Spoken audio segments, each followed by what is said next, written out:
नमस्कार, आप देख रहे हैं कृषि जागरण और मैं हूं आपके साथ अश्विनी। इस वक्त हम मौजूद हैं आईसीआर के नास्क कॉम्प्लेक्स में, जहां पर कृषि जागरण द्वारा जाइडेक्स और आईसीआर के सहयोग से माइम्प यानी कि make India organic, natural and profitable, यानी भारत को जैविक तो बनाना है, नेचुरल भी बनाना है और साथ ही प्रॉफिटेबल भी बनाना है। देखिए, हमारे देश में जैविक खेती, ऑर्गेनिक खेती और नेचुरल फार्मिंग सभी तरह की बातें तो सभी करते हैं, लेकिन किसानों के फायदे की बातें बहुत कम हैं जो लोग करते हैं। तो यहाँ पर कृषि जागरण ने जाइडेक्स के सहयोग से यह कार्यक्रम शुरू किया है कि भारत के जितने भी किसान हैं जैविक खेती करें, रसायन मुक्त खेती करें और साथ ही उनकी जो जैविक खेती होगी वो प्रॉफिटेबल होगी, फायदेमंद होगी। तो जहाँ पर ये कार्यक्रम है 20 और 21 मार्च को आईसीआर के नास्क कॉम्प्लेक्स में आयोजित किया गया है और जाइडेक्स और आईसीआर को यहाँ पर भरपूर सहयोग मिला है। और इसके अलावा भी और भी जो कंपनीज हैं, एग्रीकल्चर से जुड़ी हुई जो भी कंपनीज हैं, उनके सहयोग से भी कार्यक्रम यहाँ पर आयोजित किया गया है। तो आइए जानते हैं कि यहाँ पर जितने भी डेलीगेट्स आए हैं, जितने भी अलग अलग क्षेत्रों से, अलग अलग राज्यों से किसान आए हैं, उनको किस तरह की यहाँ पर जानकारियां दी जा रही हैं डेलीगेट्स की तरफ से और किस तरह की उन्हें नई नई तकनीकों की जानकारियां दी जा रही हैं। तो आइए चलिए जानते हैं और देखते हैं क्या कुछ है इस कार्यक्रम में खास।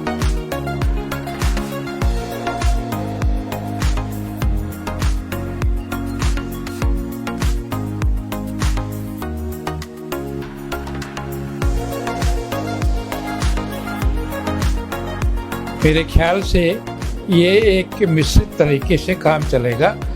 जैविक और जो कि केमिकल्स यूज भी जहाँ ज़रूरत है उसको भी लगाना पड़ेगा। दोनों को कंबाइन करके तब आगे बढ़ सकता है। केवल जैविक से, क्योंकि भारत की पॉपुलेशन 2050 तक, 2047 तक जब तक हम कह रहे हैं 1.7 बिलियन होगी, जो कि वर्ल्ड की 1/4 पॉपुलेशन होगी। और इसको खिलाने के लिए जब तक कि हमारे पास पूरा अनाज 70% हमको अनाज की पैदावार और उपज बढ़ानी पड़ेगी। तो उसको करने के लिए क्या जैविक तरीके से हम कर सकते हैं? उसको नहीं। मेरा ऐसा विश्वास है कि नहीं, हमको इसको साइंटिफिक तरीके से, artificial intelligence, intellectual property rights को ध्यान में रखते हुए, डिजिटलाइजेशन को, इन सब चीज़ों को, एनालिटिक्स को, बिग डेटा एनालिसिस को, बायोटेक्नोलॉजी को, क्लाइमेट चेंज रेजिलियंस को लाते हुए आगे बढ़ना होगा। तब हम कर सकते हैं। नैनो टेक्नोलॉजी है, इस तरह से जो कि नई नई विधियाँ आ रही हैं। न्यूट्रिएंट मैनेजमेंट की जो कि रीतियाँ हैं उनको अच्छी तरह से कैसे, ताकि और देश में जो स्पूरियस पेस्टिसाइड है या स्पूरियस केमिकल्स हैं उनको जितना जल्दी हम हटा सकें हटाना होगा।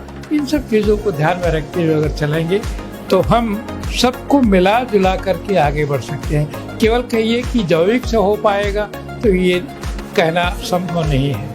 जैविक खेती का सबसे पहले तो ट्रेनिंग ले पूरी तरह से, जो भी उनके पास नियरेस्ट जो कृषि विज्ञान केंद्र होगा या कृषि विज्ञान से संबंधित जो भी संस्थान है या विश्वविद्यालय है, वहाँ जाके उसका अच्छा से प्रशिक्षण ले और टाइम टू टाइम उसे संसर्ग में रहे। उसके साथ रहने पर अगर नई नई प्रौद्योगिकी आती है तो उसको देखते रहेंगे तो उनको उससे फायदा होगा।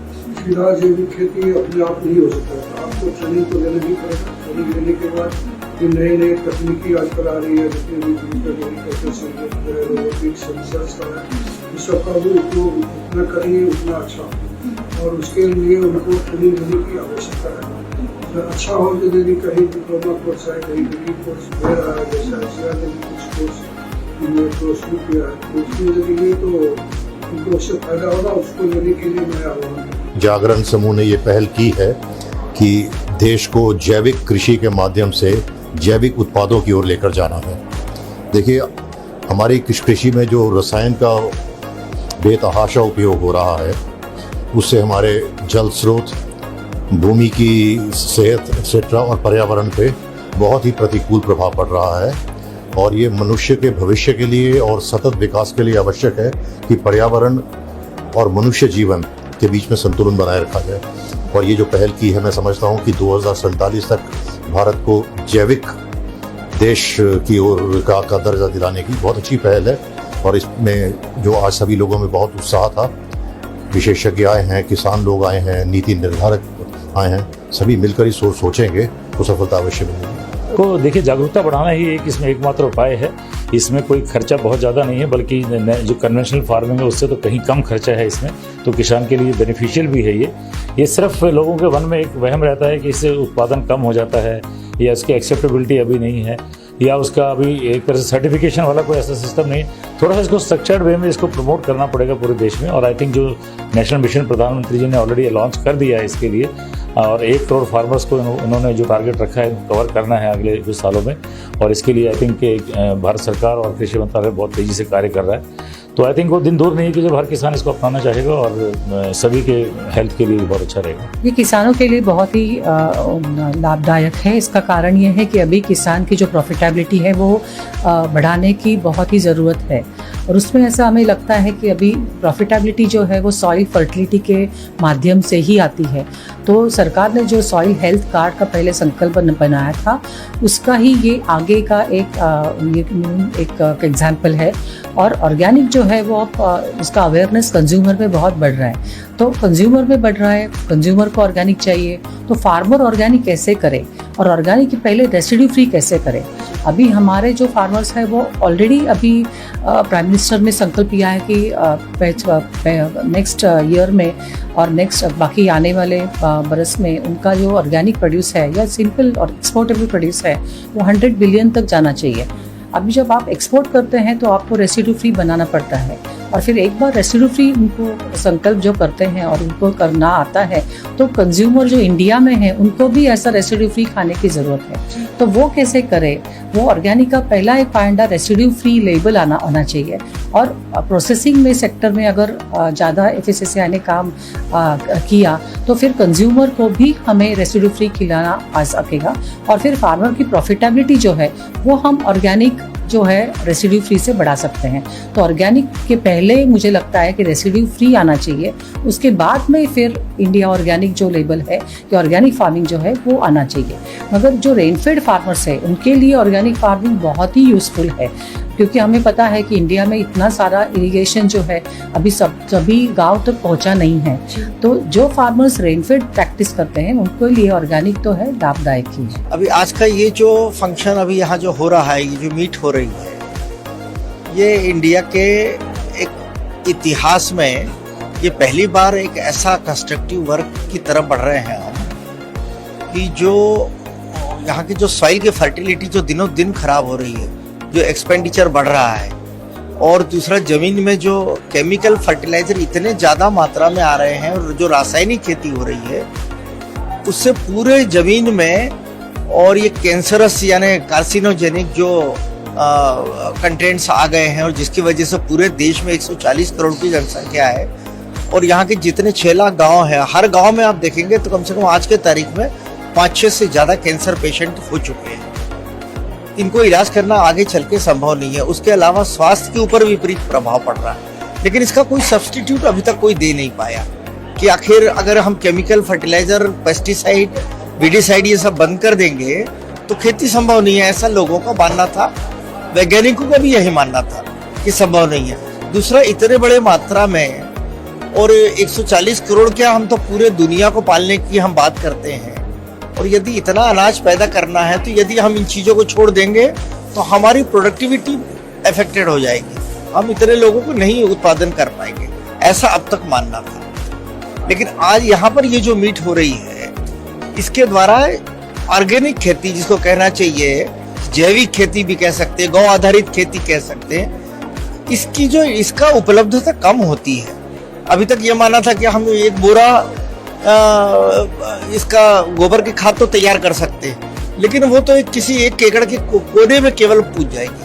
हम बड़े खेतों में कैसे करेंगे, इतना गोबर हमारे पास उपलब्ध नहीं है, तो हम कैसे करेंगे। लेकिन आज उसकी इंटेंसिटी बढ़ाने के तौर तरीके, उनके बारे में चर्चा हो रही है, और इसको हम उसकी इंटेंसिटी बढ़ा करके उसका उपयोग ज़्यादा खेती में, ज़्यादा एरिया में कर सकें, इसके ऊपर विचार हो रहा है। दूसरा, उससे खर्च कम आना चाहिए, और जो उत्पादन है वो प्रभावित नहीं होना चाहिए। सबसे महत्वपूर्ण जो बात है, जिसमें हर बार इसको छोड़ दिया जाता है, कि किसान की जो प्रॉफिटेबिलिटी है ना, उसका जो लाभकारी है वो रहेगा कि नहीं रहेगा, वो प्रमुख रूप से उसको लेकर के और आज ये काम यहाँ बैठक चल रही है। आई थिंक ये इनिशिएटिव बहुत अच्छा है एंड आई एम ग्लैड कि कृषि जागरण जैसी संस्था इसको इनिशिएट कर रही है। रीज़न ये है कि बहुत सारे लोगों को ऑर्गेनिक का नॉलेज है, लेकिन ऑर्गेनिक को यूज़ कैसे करना है या कौन सी पद्धति या कौन से प्रोडक्ट्स यूज़ करने वो पता नहीं है। आज भी अगर हम देखें जैसे बायोगैस जैसे टेक्नोलॉजी है जिसमें हम बायोस्लरी निकलता है, जिसे हम सेंद्रीय खाद भी बोलते हैं, वो डायरेक्टली हम यूज़ कर सकते हैं खेतों में, लेकिन किसानों को नॉलेज ही नहीं है कि वो यूज़ कैसे करना है और कैसे हम अपनी खेती को ऑर्गेनिक कर सकते हैं, क्योंकि किसानों को लगता है कि ऑर्गेनिक के लिए उनको कुछ एक्स्ट्रा खर्चा करना पड़ेगा, जबकि ऑर्गेनिक बहुत ही सस्ते और अफोर्डेबल वे में भी की जा सकती है। So I think this initiative will really prove as a boon and a first step towards organic India, क्योंकि अगर हम चाहते हैं कि भविष्य में हमारी पैदावार बढ़े और सॉइल फर्टिलिटी न खोए तो ऑर्गेनिक ही हमारा एक जरिया है। भारत को ऑर्गेनिक बनने, भारत एग्रीकल्चर को ऑर्गेनिक बनने, ये बहुत अच्छा पहल है। आज इसी में ही हम लोगों का फ्यूचर, जो फ्यूचर जनरेशन है, ये जहर फ्री अनाज खाए, ये अच्छी पहल है। इसलिए हम लोगों को बहुत जरूर मेहनत करनी पड़ेगी, भाई ये पैसा अचीव हो, पैसा हासिल किया जा सकता है। इसके अंदर सारे जो स्टेक होल्डर है, मतलब दो तीन पार्टनर्स है इस सब्जेक्ट में, एग्रीकल्चर जैसे सीड कंपनीज है, इंसेक्टिसाइड पेस्टिसाइड की कंपनीज है, ड्रोन के स्प्रेइंग वाले हैं, ये मतलब हर किसान है, इंस्टीट्यूट है, साइंटिस्ट है, यूनिवर्सिटीज है, ICR है, सबको एक प्लेटफॉर्म पर आके कैसे हम सक्सेसफुल कर सकते हैं। जैसे बहुत एक इम्पोर्टेंट इंडस्ट्री है एग्रीकल्चर, हनी बी का जो कल्चर है, हनी बी का इतना इम्पोर्टेंस है इसके अंदर कि अगर आपको पूरी प्रोडक्टिविटी बढ़ाने की है, अगर ये कोऑर्डिनेट करने का है, आज आप देखिए कि अपने पंजाब के अंदर करते और गेहूं का उत्पादन अपने और एरिया के मुकाबले बहुत ज्यादा होता है। उसका कारण फिर पंजाब के किसान को है मेहनत की और सारा बोर्ड तो एग्रीकल्चर अच्छी तरह से करते हैं, लेकिन ये लोग क्या करते हैं की वजह से क्या होता है कि कॉस्ट इसका बढ़ जाता है। इस टाइप से हर इंडस्ट्री को अपने इस प्लेटफॉर्म पर जोड़ना पड़ेगा, किसानों को जोड़ना पड़ेगा, तो ये इजीली सक्सेसफुल हो सकता है। ये जो मिट्टी है हमारी वो तो खराब हो चुकी है। हमारा जो ऑर्गेनिक कार्बन किसी ज़माने में 3%, 3.5% होता था, आज वो 0.5% पे आ गया। हमारा जो खाना हम खा रहे हैं उसके अंदर न्यूट्रिएंट्स नहीं है। हमारी जो नेक्स्ट जनरेशन है उनकी इम्यूनिटी बहुत वीक हो गई है। तो ये जो एक्सेसिव यूज ऑफ केमिकल्स है इसको तो रोकना बहुत ज़्यादा जरूरी है, टू एन एक्सटेंट कि आज हम बात करते हैं कि हम एग्रीकल्चर इंडस्ट्री में, हमें तो कई बार ऐसा लगता है जैसे हम केमिकल इंडस्ट्री में और एग्रीकल्चर उसका एक हिस्सा है। तो इसको पूरा उलटफेर करना होगा और बहुत तेज़ी से करना होगा। और ये जो एक्सेसिव यूज़ है इंसेक्टिसाइड्स का, पेस्टिसाइड्स का, पॉइजन का, इसको बहुत चेक करने की जरूरत है। कि अगर हम जैविक खेती की बात करें तो हमारा जो कलयुग चल रहा है, 4,32,000 वर्ष इसकी उम्र है और 5,125 वर्ष से ज़्यादा बीत चुके हैं। 4,000 वर्ष पुराना हमारा खेती का इतिहास है। 67 में हरित क्रांति आई तो हमारा उत्पादन जो है वो काफ़ी कम था, जो अब कृषि के हरित क्रांति आने के बाद वो काफ़ी बढ़ा।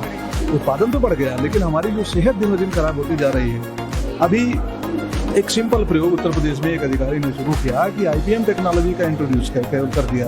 तो जैविक खेती का एक तो लोगों को इसके बारे में हम जानते तो हजारों वर्ष से हैं, लेकिन उसको सही ढंग से, जैसे ज्ञान आपको बहुत हो, मंत्र का आपको बहुत अच्छा ज्ञान हो, लेकिन सही समय पर अगर आप इस्तेमाल नहीं करते हैं तो दिक्कत है। तो ये कार्यशाला इसलिए उपयोगी है कि कम से कम ये किसानों को जैविक के बारे में सही तकनीकी, देखो सबसे महत्वपूर्ण तो ये होता है ना कि आपको जब भी कोई प्रोजेक्ट बनानी हो तो डेटा महत्वपूर्ण होता है, किसान के बस की बात नहीं है। तो किसान और बेसिकली साइंटिफिक विद्वान दोनों अगर एक मंच पे आए तो देश का भी भला होगा।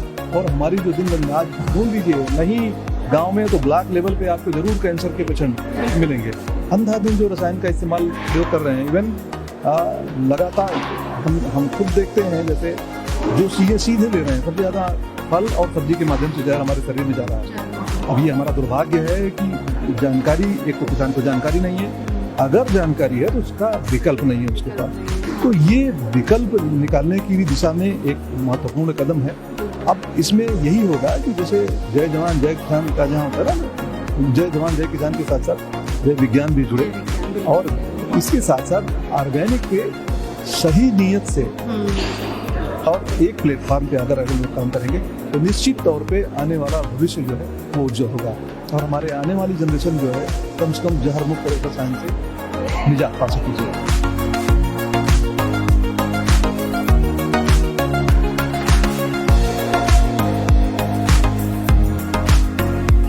MIONP is concerned, this is one of the good events which Krishi Jagran has organized, and I think it is very much needed at this time because we need to take care of our future generations and ensuring that our mother soil has been taken care of and our future generation are safe and secure and having a good food on their table. This is what I feel, and I wish all the best to all the delegates, organizers and all the participants who are here. As we all know, India is approaching 100 years in 2047.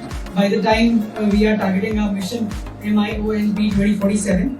But are we really eating safe and healthy food, a chemical-free food? No, we all know that. And we all are here to deliberate and discuss on the same. Right? At Geolife, we have developed residue-free farming techniques which focus on nutrition-sensitive farming rather than pesticide-intensive farming. We have got a range of 70 plus biologicals, from seed to harvest, from pest to disease, from biotic stresses to abiotic stresses. Every problem that agriculture is currently facing, that can be cured or prevented through residue-free farming and nutrition-sensitive farming, and through biologicals as well. There are various technology for mass multiplication of microbes. So it has very good shelf life, and the spore count per unit area is very high. So we have developed one technology, the surface technology. Surface technology is Japanese POSI system, and we have developed one this technology. We have developed various POSI room with temperature and humidity and other control conditions. So it's just like work as a one fermenters. So we have developed one rotary autoclave. So whatever the substrate, we autoclave it, and after autoclaving it circulate cooling, and then after cooling we inoculate it and prepare the trays for surface mass multiplications, and we put in the POSI room and mass multiplying. सबका दिल में क्या था वो actually बाहर आया अभी। सब चाहता था शुद्ध आहार। ये तब हो सकता है जब जमीन से वो ठीक से आएगा तो। So make India organic, natural and profitable इस mission Krishi Jagran has taken up the idea. मैं कुछ सोचता हूँ, जब मैं गांव में था, मैं गांव का पानी ऐसे उठा के पीता था, कितनी मजा आता था। आज हम सोच भी नहीं सकते। सो हमारा ड्रीम है ये, हमारे लाइफ में एक बार हमें वो मौका मिले गांव से पानी ऐसे लेके पीने का। वो तब हो सकते हैं जब हमारा सारा किसान भाई प्योर ऑर्गेनिक और नेचुरल खेती में जाएगी। उसमें क्या होते हैं, खेत सोइल सबसे पहले ठीक हो जाता है। सोइल ठीक होने में क्या चाहिए, कितनी भी सस्टेनेबिलिटी क्या बात हम कर रहे हैं पूरा ठीक हो जाएगी। सी देख लो सारा कितनी भी वहाँ का इंसेक्ट से, बर्ड से, एनिमल से, और कितनी भी वहाँ एग्रीकल्चर एक्टिविटी से, फूल है, ग्रास है, सब कितनी अच्छा हो जाएगी। जस्ट इमेजिन, सारा हेल्थी हो जाएगी। So what happened, soil become healthy, the water become healthy, the air become healthy, human being will be healthy, animals will, everything will be healthy. Is actually you will have a heavenly ambience there. That what we are going to make India by 2047. That's our dream. And the way we got the response आज आपने देखा कितनी अच्छा था। आज तक सबने बोला, हजारों सेमिनार अटेंड किया, लेकिन ऐसे एक सेमिनार, ऐसे डिस्कशन आज तक इसने अटेंड नहीं किया। यही है इसका क्रेडिबिलिटी, यही है इनके answer, yes we will reach the commitment what we have decided. तो देखा आपने, यहाँ पर अलग अलग डेलीगेट्स आए थे, अलग अलग क्षेत्रों से किसान यहाँ पर आए थे, जिन्हें काफी तरह की नई नई जानकारी मिली जैविक खेती को लेकर और ऑर्गेनिक फार्मिंग क्या होती है, रासायनिक खेती को लेकर उन्हें तरह तरह की जानकारी मिली, जिन्हें की जैविक खेती करने के साथ साथ उनको किस तरह की नई नई तकनीकों को अपनाना चाहिए, जो कि उनकी जैविक खेती में काफी फायदेमंद साबित होने वाली है। तो इसी के साथ ऐसे ही तमाम अपडेट्स के लिए आप बने रहें कृषि जागरण के साथ, और ऐसे ही कार्यक्रम कृषि जागरण आपके लिए लगातार लेकर आता रहेगा। फिलहाल के लिए मुझे दीजिए इजाजत, और ऐसी ही तमाम अपडेट्स के लिए बने रहें कृषि जागरण के साथ। शुक्रिया।